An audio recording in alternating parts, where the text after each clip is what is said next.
नमस्कार। आप सभी का हिंदी नॉलेज पे तहे दिल से स्वागत है। इस वीडियो में हम कक्षा 10 की हिंदी पुस्तक अंबर भाग 2 से चैप्टर नंबर 2, जिसका शीर्षक है वन मार्ग में, की व्याख्या समझेंगे। अगर आपको वीडियो अच्छा लगे तो वीडियो को लाइक ज़रूर कीजिएगा, वीडियो को अपने दोस्तों में शेयर ज़रूर कीजिएगा। अगर आप वीडियो को लाइक करते हो तो मैं समझूंगा कि यह वीडियो आपके लिए यूज़फुल रहा, और ऐसे ही वीडियो पाने के लिए चैनल को सब्सक्राइब कर दीजिएगा। तो बिना देर किए चलिए वीडियो शुरू करते हैं। पुरते निकसी रघुवीर वधु धरि धीर दय मग में डगद्वी, झलकी भरी भाल कनी जल की, पुट सूखी गए मथुरा धरवे। फिर बूझती है चलनो अब कैतिक, पर्ण कुटी करिहों कित हुए। तिय की लखी आतुरता पिय की, अखियां अति चारु चली जल चुए। आइए अब कठिन शब्दों के अर्थ भी जान ले। पुरते यानी कि नगर से। पुर का अर्थ होता है नगर, पुरते नगर से। निकसी यानी कि निकली, ठीक है। रघुवीर वधु यानी कि राम जी की अर्धांगिनी, ठीक है, सीता जी। धरी धीर, धरी यानी कि धरना रखना, धीर यानी कि धीरज। मग यानी कि रास्ता, मग में रास्ते में। डग यानी कि कदम। द्वे, द्वे का अर्थ होता है दो। झलकी, झलकी यानी कि दिखाई देना। भाल यानी कि माथा। कनी यानी कि बूंद जल की। पुट यानी कि होंठ। सूखी यानी कि सूख जाना। मधुराधर, मधुर होंठों को मधुराधर कहते हैं। मधुर होंठ यानी कि मधुराधर, ठीक है। फिरी यानी कि फिर। बूझती यानी कि पूछती है, पूछना, ठीक है। चलनो, चलनो का अर्थ होता है चलना। अब कैतिक, कैतिक का अर्थ होता है कितना। पर्ण कुटी यानी कि पत्तों की कुटिया। करिहों यानी कि निर्माण करना, कित हुए। तिय की, तिय की यानी कि तिय का अर्थ होता है पत्नी, तिय की यानी कि पत्नी की। लखी यानी कि देखकर। आतुरता यानी कि व्याकुलता, बेचैनी। पिय की यानी कि श्री राम जी की। यहाँ पिय कौन है? श्री राम जी। अखियां, आंख। अति चारु, चारु का अर्थ होता है बहुत सुंदर। चली जल चुई, इसका अर्थ होता है आंखों से आंसू बहना, ठीक है। आइए इस पाठ की व्याख्या समझे। पुरते निकसी रघुवीर वधु धरि धीर दये मग में डगद्वी, यानी कि रघुवीर वधु यानी कि सीता जी नगर से निकली। सिर्फ सीता जी ही नहीं निकली नगर से, उनके साथ श्री राम जी और लक्ष्मण जी भी निकले। पुरते निकसी रघुवीर वधु धरि धीर दये मग में डगद्वी, वे नगर से निकली और धीर धारण करके, धीर यानी कि धीरज धारण करते हुए अपने नगर अर्थात अयोध्या से निकली, ठीक है। अब आपके मन में यह प्रश्न आ रहा होगा कि वे धैर्य धारण करके क्यों निकली, वे धीरज धारण करके क्यों निकली। अगर नहीं आ रहा होगा तो यह प्रश्न आपके मन में आना ही चाहिए। तो देखिए, सीता जी धैर्य धारण करते इसलिए निकली क्योंकि उन्हें पता था कि ये वनवास तो 1-2 सप्ताह का नहीं, बल्कि यह 14 वर्षों का वनवास है। यह कोई साधारण सी बात नहीं थी। इस वनवास के दौरान क्या क्या सहना पड़ेगा, कितनी कठिनाइयां झेलनी पड़ेगी, यह सब उन्हें कुछ मालूम नहीं था। इसलिए अपने पति, अपने देवर और खुद की रक्षा का भार उन्होंने भगवान को सौंप दिया और धैर्य धारण करके नगर से निकल गई। इस पंक्ति में सीता जी हमें यही सिखाती हैं कि हम दुनिया की चाहे कोई भी यात्रा हो, चाहे वो छोटी हो या बड़ी, हमें धैर्य के साथ निकलना चाहिए। चलिए अगला पंक्ति पढ़ते हैं। झलकी भरी भाल कणी जल की, पुट सूखी गए मधुराधर वे। जैसे ही वे नगर से निकली और धीरज धारण करते रास्ते में दो पग बढ़ी ही थी उनके माथे से, भाल यानी कि माथा, उनके माथे से कणी जल की यानी कि जल की बूंद झलकने लगी, यानी कि पसीने की बूंद झलकने लगी, दिखाई देने लगी। उनके पुट यानी कि होंठ सूख गए थे, उनके मधुराधर भी यानी कि उनके होंठ, मधुर होंठ भी सूख चुके थे।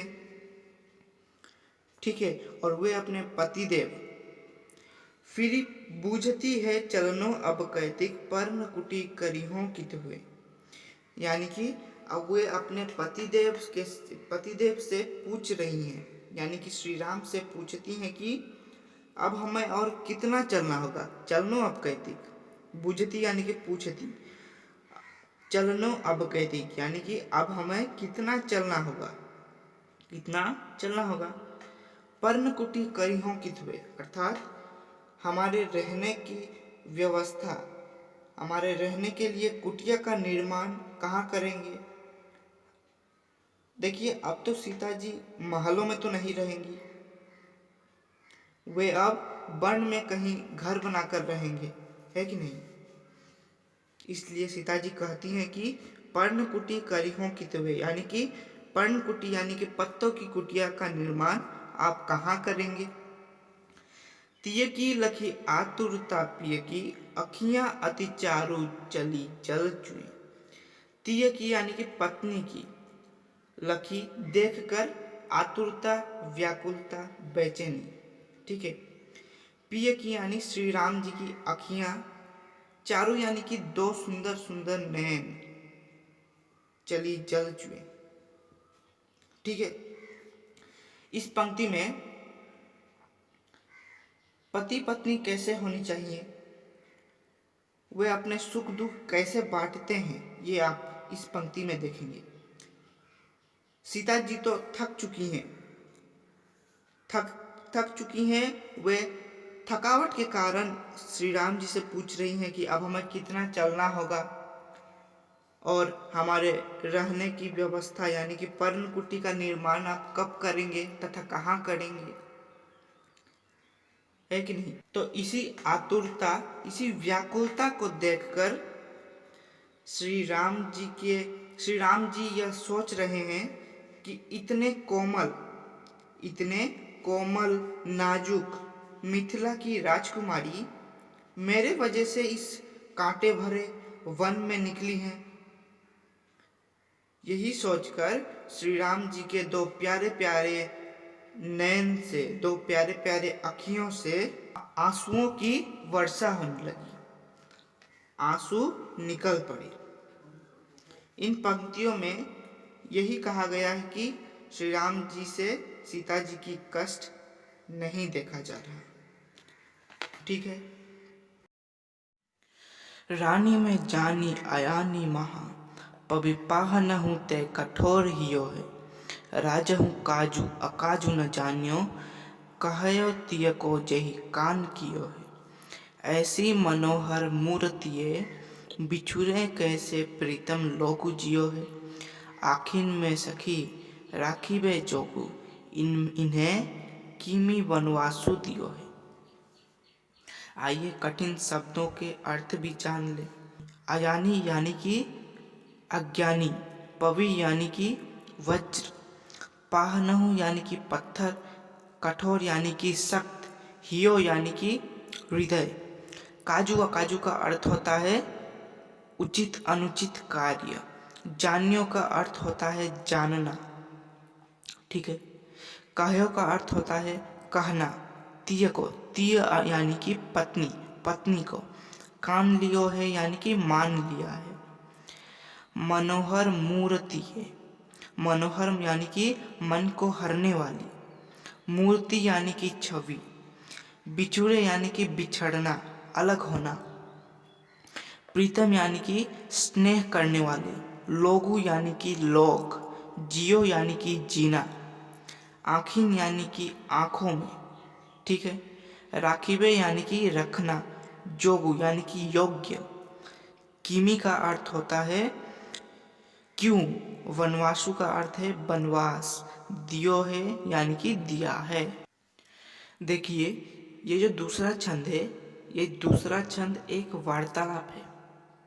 वार्तालाप तो किनके बीच, वार्तालाप ये ग्राम बधुओं के बीच एक वार्तालाप है। जब श्री राम जी, लक्ष्मण जी और सीता जी एक गांव में जाते हैं पानी पीने के लिए। आपको याद होगा वो सीन, अगर याद नहीं तो मैं वो सीन डिस्क्रिप्शन बॉक्स में डाल दूंगा, आप देख लीजिएगा, ठीक है। आइए पढ़ते हैं। रानी में जानी अयानी महा, पविपाह न हूँ तय कठोर हियो है। यहाँ ग्राम स्त्री, ग्राम बधुएं रानी कैकई को भला बुरा कहती हैं, रानी कैकई को कोसती हैं। वे कहती हैं कि रानी कैकई बहुत अज्ञानी है, रानी कैकई बहुत मूर्ख हैं, उनका हृदय वज्र तथा पत्थर से भी कई गुना कठोर है। आइए अगले पंक्ति की ओर बढ़ते हैं। राजहु काजू अकाजू न जान्यो, कहयो तिय को जेहि कान कियो है। काजू अकाजू यानी कि उचित अनुचित कार्य। इस पंक्ति में ग्राम बधुएं, ग्राम स्त्रियां राजा दशरथ, अयोध्या के नरेश राजा दशरथ को भला बुरा कहती हैं और कहती हैं कि राजा दशरथ तो एक राजा हैं, उन्हें उचित अनुचित कार्य का भली भांति ज्ञान होनी चाहिए, परंतु एक राजा होने के बावजूद वे अपनी पत्नी के कहने मात्र से ही श्री राम को वनवास दे दिया, है कि नहीं। ऐसा उन्हें नहीं करना चाहिए था, ठीक है। अगले पंक्ति की ओर बढ़ते हैं। ऐसी मनोहर मूर्तिये, बिछुड़े कैसे प्रीतम लोगु जियो है। यहाँ श्री राम जी, लक्ष्मण जी और सीता जी की छवि का वर्णन किया गया है, छवि को दर्शाया गया है। ग्राम बधुएं कहती हैं कि श्री राम जी, लक्ष्मण जी और सीता जी की छवि, उनकी मूर्ति इतनी मनमोहक है, इतनी मनोहर है, इतनी अनोखी है कि एक बार अगर नज़र उन पर पड़ जाए तो हमारी आंखें, हमारी नज़र उन पर से हटाए भी न हटती है, हमारी नज़र उन पर टिकी रहती है कि नहीं। फिर कहते हैं कि बिछुड़े कैसे प्रीतम लोग जियो है। उनके परिवार के लोगों को कहती हैं कि उनके परिवार के लोग जो उन्हें इतना स्नेह करते हैं, वे लोग इनके बिछुड़ने से आज कैसे जी रहे हैं, है कि नहीं। सही है, आगे बढ़ते हैं। आखिन में सखी राखी बे जोगू, इन्हें कीमी वनवासु दियो है। ग्राम बधुएं कहती हैं कि आखिन में सखी यानी कि श्री राम जी, लक्ष्मण जी और सीता जी के छवि को आँखों में रखना चाहिए, ठीक है। राखी बे जोगू यानी कि उनके छवि को आँखों में रखना चाहिए। ये तो आँखों में रहने योग्य है, सदैव दर्शनीय है। इन्हें कीमी वनवासु दियो है। कोई प्रश्न करता है कि इन्हें वनवास क्यों दे दिया गया, अगर ये आँखों में रहने योग्य हैं तो इन्हें वनवास क्यों दे दिया गया, है कि नहीं। सखियन में यह प्रश्न बार बार उठता रहता है। ठीक है, आइए मैं आपको दूसरा छंद संक्षिप्त में बताता हूँ।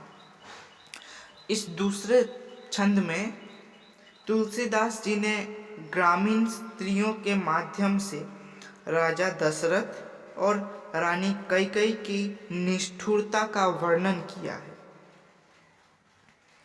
गांव की एक महिला कहती है कि रानी कैकेयी बड़ी अज्ञानी है।